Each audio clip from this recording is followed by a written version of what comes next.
I knew that they wouldn't wear the hat, and we put it into the contract. I think Supercars thought they could make them wear the hat, but we knew they would never wear it, right? And so for me, it was, as I said, we knew that they weren't going to wear it. So we knew that they were going to be, had they just worn it, it wouldn't have been blown up anywhere near as big as it did. So they effectively helped us. But again, we had to rely on the stupidity of some of the teams and drivers who didn't want to wear it. And that paid off on us.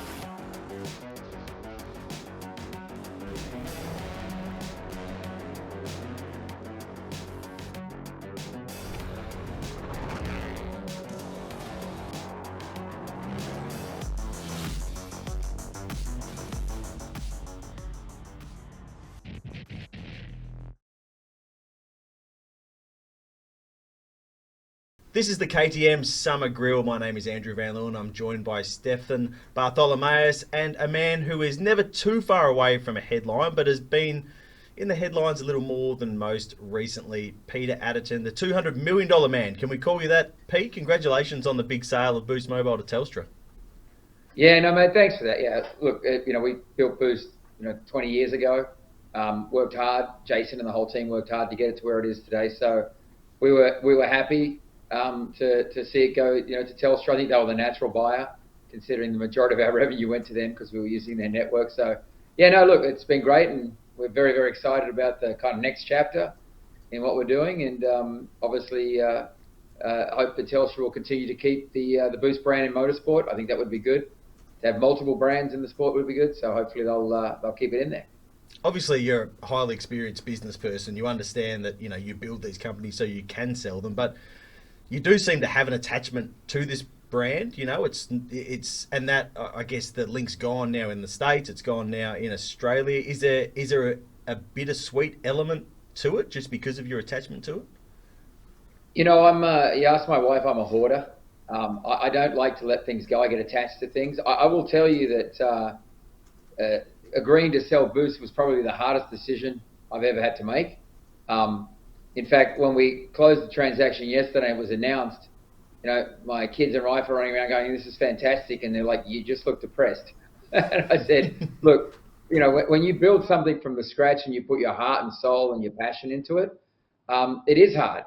But I think, I use that Steve Jobs quote, which was basically, you've got to look at what you built today and then start building what you want to build tomorrow. And so from my perspective, it was about parking that chapter. I also always wanted a global brand, and it was always hard because we'd sponsor the NASCAR with Mobile X in America with, Brodie or with Will, and it would be a Mobile X car in Australia, but I'd be in the Boost brand down there. So I think the world we live in today, you do need to have a global brand, and so I think I got my head around that pretty quickly, that it was going to be hard to run multiple brands, and I really needed just to focus on the one. And obviously I own the Mobile X brand globally, so that was the one that I said, let's do it. We've definitely got a few questions about Mobile X, but just back on the Boost thing, you mentioned you hope the motorsport programs do continue. It is such a prominent brand, in Supercars. There's the Gold Coast deal that's ongoing. There's the Pole Award deal. Does all that, as far as you understand, continue into next year with the ownership change, the existing contracts and that sort of stuff? Yeah, look, we signed that before we actually sold it, right? So, Jason made that decision, as I said. He decided that he wanted to do it. You never know whether these deals are ever going to close or not. I've been in many, many deals that have never closed. Got very close, and then at the 11th hour, they've fallen over for whatever reason, change of management, etc. So we had to keep operating the business as if we owned it up until Saturday. And so from our perspective, that was something that was important to Jason. So, yeah, look, they're in for obviously next year. It'll be interesting to see what Telstra does. Obviously, the vibe that we create, in the brand and the personality and the culture, that's hard to replicate. But I think Telstra will have a good shot at it. They've got a good team there. It's going to be interesting to see what they do over the next 12 months. I do hope they stay in motorsport and they do continue to push along the brand lines that we built and the foundation we built. If they do that, I think they'll continue the growth and success of it. So, yeah, I'm hoping that they'll continue to keep building it, and then we'll see where it goes from there. Are you personally going to stay involved and engaged in motorsport? I love the sport. I would love to stay engaged and involved. I I don't know what capacity people are going to want me to be involved. Obviously, my dream is to own a team. I think I might have secured the funds to be able to afford that now. So from my perspective, I'd like to be able to get a team. And that's where I'd love to go. But again, it all comes down to whether Supercars want me. It'll be interesting, you guys, I always thought about this, that, when I sold Boost the first time in America, everyone would call me all the time. It's like, hey, Peter, how's it going? Because I had a budget and I had money to spend and they were looking for sponsorship. When we sold it, the phone literally stopped ringing the next day. It was so funny. It was like, well, I'm still here. No one rang up to see how it was going. And then when I started Mobile X, then the phone started calling again. And so it'll be interesting to see now that I obviously don't have the sponsorship budget with Boost and the amount of energy and effort that I can put into helping people, how many people continue to keep calling. So that'll be an interesting thing. But, majority of people call me looking for sponsorship or some form of marketing assistance. So I'll see who wants me. And I've obviously been very vocal and very loud about what I do. Some fans love it. Some fans hate it and probably happy to see me go. I think that the ones who are happy to see me go right now will probably be sad that I'm gone because I think I hopefully created some level of interest and passion and thought-provoking ideas in it. So look, from my perspective, it'll be interesting to see where it is. But of course I want to be involved. I love motorsport. Will there be an opportunity at some point to bring Mobile X to Australia? You've talked about wanting to make it a global brand. 100%. I mean, one of the markets that I thought that was underserved was broadband. I think that Mobile X can play a really big role in broadband. But yeah, we want to go into Europe. We want to go into Asia Pacific. We want to go into Central South America. I want to build this as the brand that we eventually tried to do with Boost, but kind of got ourselves caught up. So yeah, you want to see Mobile X coming in the next few years into Australia. I think that's it's a very, very good likelihood.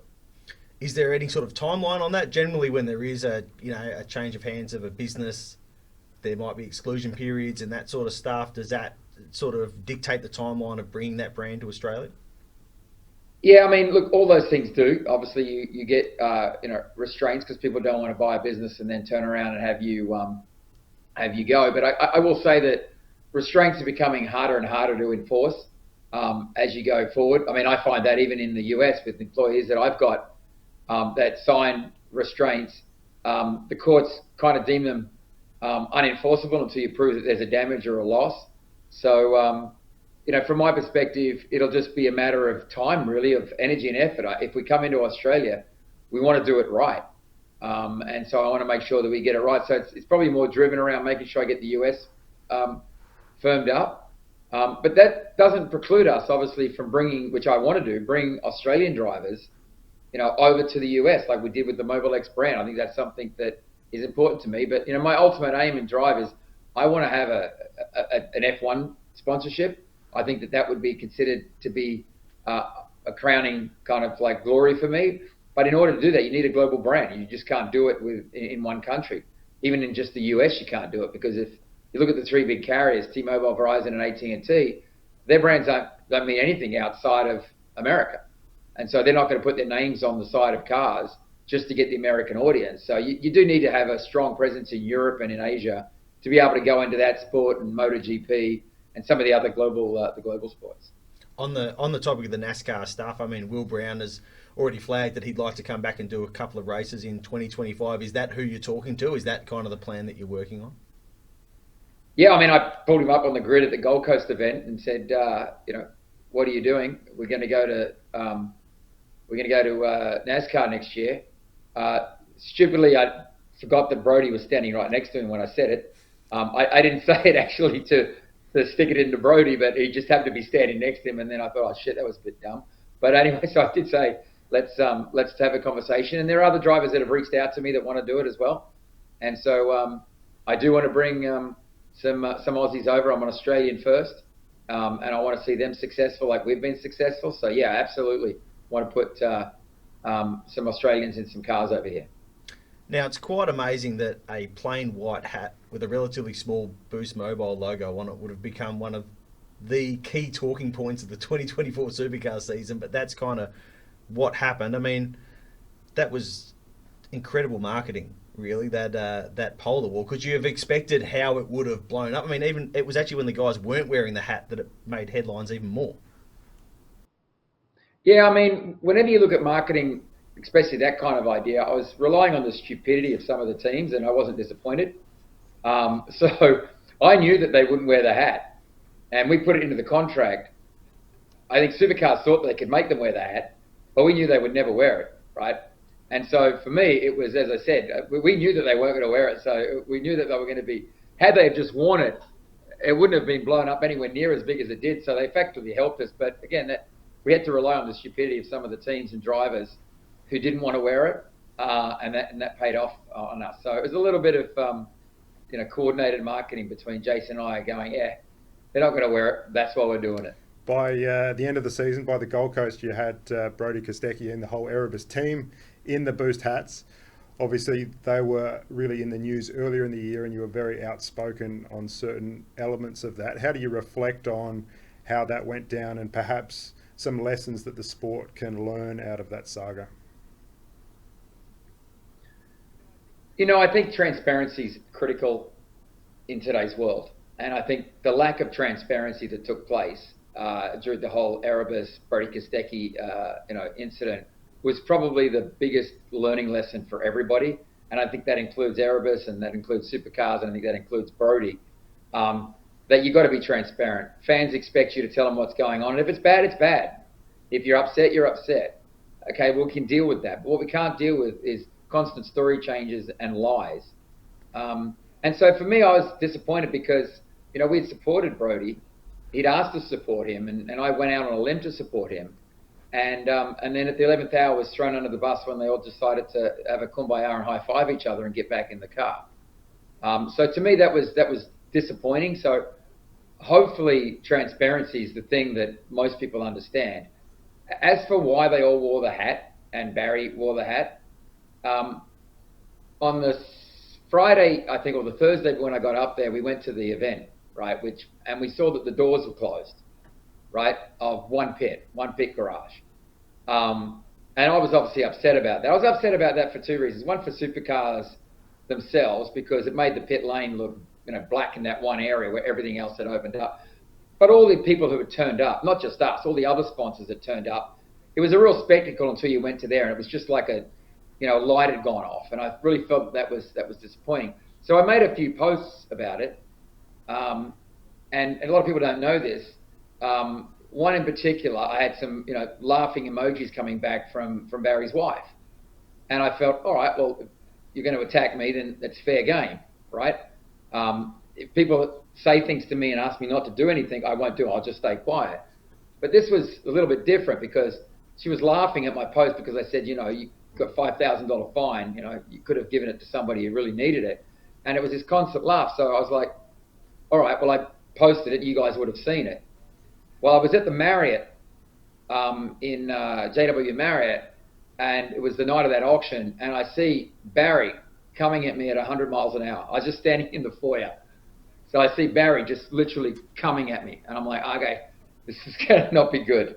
So he came up, and he started out fairly angry at me. And I said, look, Barry, you poke a bear, what do you expect, right? you're going to get an attack. And he, tried to explain himself, and then he kind of said to me, could you pull the post down, Peter? And I said, which one, Barry? And he said, the one where you were basically, saying that we could donate the money to starving kids as opposed to that. And I said, all right, Barry, I'm a man on my word. I see your point there. That may have been over the top. So we had a chat, and he said, if we get on pole or if we win, I promise you I'll wear your hat, right? For you removing that, I'll do it. And so at that moment, I was like, okay, fine, Barry. I'm not going to get into a massive fight with you over it. And so we kind of had an agreement. And Barry honoured that agreement. And so I respect Barry for that. He honoured the agreement, and, I pulled the post down, and, we went on to the next day. And I was watching there with my daughter. I was watching the cars go around, and I'm like, okay, Cam's got to get pole. Like, if I'm giving this to Brodie, this is going to be It's going to be hard. And so I'm sitting there and my 10-year-old daughter's going, Dad, I think he's got it. I said, I think you're right, hon. I think he has got it. And then we went up, Brodie was fine and the team were great. I'm sure they didn't like it, and I'm sure if they could have not worn it, they wouldn't have. But, to Barry's credit, we had an agreement that night before. I did think he was going to punch me, I'll be honest with you. But when he first came up to me, I had all my friends around me going, where were you guys? And they're like, well, we're just going to see what was going to happen. But he calmed down, and in typical Barry style, went from hothead to reasonable, and we kind of had a conversation. But that's basically what created that scenario. Your whole, you've built your own brand in terms of your social following and all that sort of stuff, which is absolutely huge now. But as you talked about before, like, you're not universally liked. There are fans out there that don't like your approach and how outspoken you are and that sort of stuff. How do you deal with that? Is that just a case of having thick enough skin and just dealing with that and backing your own opinions? Yeah, I really don't give a shit, to be honest with you. In fact, the ones I spend most time talking to and commenting back are the ones that are the most negative. Because to me, they're, some of them have points, some of them have valid points, some of them just rant for the sake of ranting, some come on just to use me and my platform as a soapbox for themselves.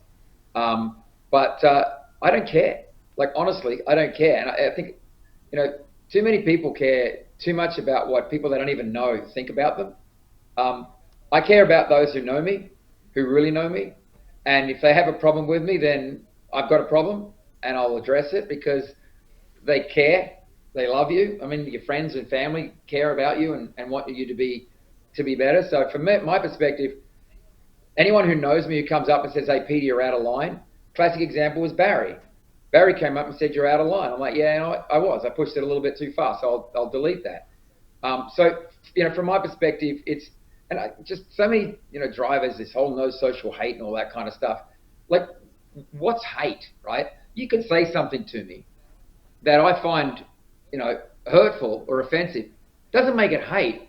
In some instances, it's actually true, right? It's constructive criticism. I think the way the world's moved today, it's so soft that constructive criticism, if you don't like it, is considered hate. It's considered a hate comment. And so for me, I love it. I encourage them. I bring them on. I want them to, voice their opinions and have their opinions. And I think that is better. I think that's what motorsport fans in Australia, I don't think they're anywhere near as woke as some would have us believe they are. A lot of your constructive criticisms through the year have been on Supercars themselves and race, the ownership group. There's been some big announcements lately with Toyota and Perth Street Race and the final series as well. Do you feel like the sport as a whole is turning a bit of a corner? The only way you can tell that it turns a corner is by looking at the TV ratings and the quality and size of the audience, the fans that are watching it. Throwing in Toyota and throwing in a Perth Street Race doesn't turn the corner. It just adds, another level of, entertainment to it. But at the end of the day, I just don't see that they're marketing supercars very well. I just don't think they do a good job. They talk to their fan base, kind of, but they just don't market it to a wider audience. And you remember when Race bought it, their whole promise was we're going to use our digital horsepower and all of our IMG connections, and we're going to grow this sport, and it's going to be bigger. I mean, put your hand on your heart today and tell me, is it any bigger than when they bought it? The answer's got to be no. It's not, right? The app's terrible. The website's at worst. So digitally, they've dropped the ball in a digital world. And I just don't see that, I think one of the reasons why the hack got so much entertainment out of it is because there's so little else going on. Prices are too high. The corporate suites are way more expensive than they should be.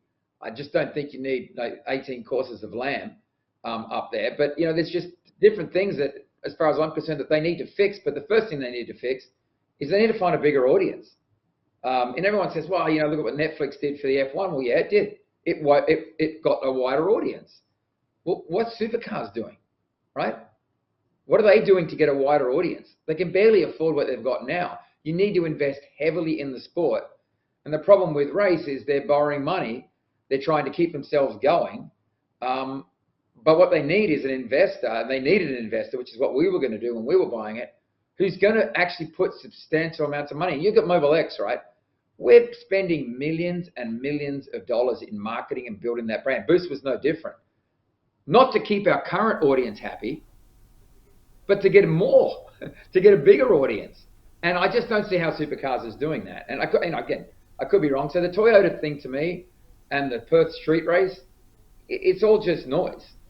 What are you doing to get a larger and greater audience? And the finals thing, where do you sit on that? Look, I think it's another one of those things where they're just trying to do something different for the sake of being different, right? I think it's just, they just want to be different. They're trying to create some more stories and some more news. Doesn't fix the fundamental problem, is that people are losing more and more interest in the young people. I think I posted up the other day with Roger Penske going, the damn kids are on their phones. The generation's on their phones, right? And they're not coming to the races. And supercars like IndyCar, you're not giving them a reason to come. So give them a reason to come, and you'll get them off their phones. So I just think it's another, like the dancing girls while the house is burning. Like, look over there. I just don't think it's going to be what we need to really fix. So how do you balance that?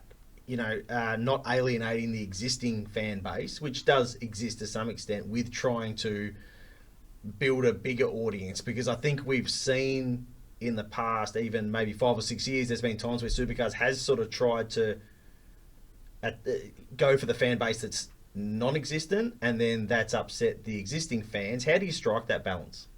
You've got to decide who's your priority, right? And your priority is a motorsport fan, whether it's an existing fan or a potential new fan.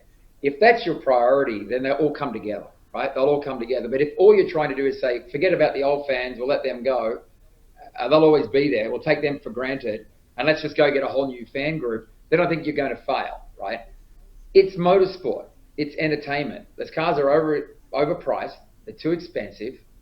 I don't think they race as well as they should. There are parity discussions, no matter what anybody says. The drivers are too friendly to each other. They're out hanging out on boats and having coffee together. And I'm like, really? I mean, there's no war. There's no competition and fierce competition, right? And you see that in Formula One, and you see that in every sport, MotoGP. You just see that, and it's not there. And what they try to do is they try to manufacture it, right? Here comes Chaz and Cam. They're coming together, and it's going to be, I'm like, guys, it's just manufactured. Everyone sees that. There's no authenticity. So look, we could sell for hours for this. That starts at changing the rules of the sport, right? Yeah, you're going into battle. Go into battle. Yeah, we'll give you a little bit of leeway, you guys, right? Go do some, but they don't, right? Everything's so strict and regimented. So there is a core DNA of the sport that is incredible, right? Which is what's kept it here for the last 30, 40, 50 years, right back from the early days, right? It gets lost as it gets watered down. So I think they need to go back to that. And you bring entertainment, and the fans will come, both young and old. It's just not there. I mean, the product's not there. I don't care what anybody says. If I hear how good looking the Camaro and Mustang looks again, I'll literally, go crazy on someone, right? Who cares how good they look, right? I think the Trans Ams look good sliding around the corner, right, for $110,000 a car, as opposed to $1 million. So it's these things, but it takes leadership. I mean, I ask you guys a question: who leads Supercars today? Like, who's making the decision that says that's the rule, that's what we're doing, let's go? Who is it? We did It's run by a bunch of ask Supercars to come on a couple of episodes, and they did not provide anybody. So we can't add that balance, unfortunately. It's nobody. It's a committee. You got an operator in Shane, who's the operator. You got Barclay, and I like these two guys, right? And you got Barclay, who's out there, is the wild card, right, just running around, and obviously trying to protect himself and everything else. And then you got Scaife, who's gone left, and it's just there's no one running that show, right? And I know from a guy who runs companies, who's built companies, you need to have a leader who's going to run it, who is ultimately responsible for its success and its failure. Right now, it's a bunch of fence sitters trying to kind of keep themselves out of getting into trouble by doing as little as possible without upsetting somebody. And then I could get into the whole charter thing with the teams. Teams have an influence. But all those things, it's broken. And Toyota's not going to fix it. 2 Supras on the grid, 4 Supras on the grid, it ain't going to fix that problem. Just getting back to the topic of reaching the audience that's out there, Supercars is obviously in the midst of its media rights negotiation. What do you think, other than purely chasing a check, what should they be aiming for when they're putting this together?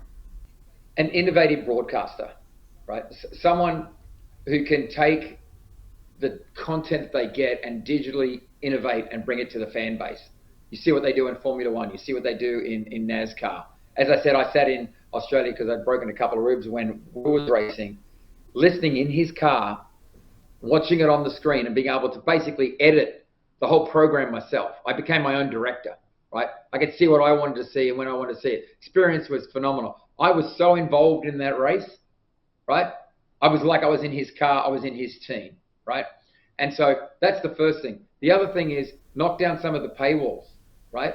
There are people out there who want to watch the sport who simply can't afford to pay all these subscription fees. So they've got to get their act together. And there are people, you look at what's going on, in the US, right? I look at NFL, which is the biggest sport in America, right? It's now available on Amazon on Thursday night. So Amazon Prime does Thursday night. Monday night is on the ESPN Plus, and then the rest are over here. And you got YouTube playing it. And I watch F1, differently to everybody else does. So I think that but the problem is with those sports is, the good thing about those sports is they're making money and they've got a product that's growing. It's got a big fan base. Supercars needs to check, so they just need the money, right? So to them, they're going to take whoever's got the most money. I read the other day that Stan and Channel 9 were in the play. Well, that's the death of Supercars if they do that, right? And I know that, and who else knows that? Foxtel. So using them as leverage is a waste of time, right? No one's going to sign up for another Stan subscription when you've got Foxtel that's doing, the Formula One, the football, everything else lined up, and then you've got to buy another subscription just for Supercars. That's a disaster in the making. And I think Foxtel knows that, as KO and 7. Free to air doesn't really matter, right? At the end of the day, you can go to 9, 7, and 10 on the free to air.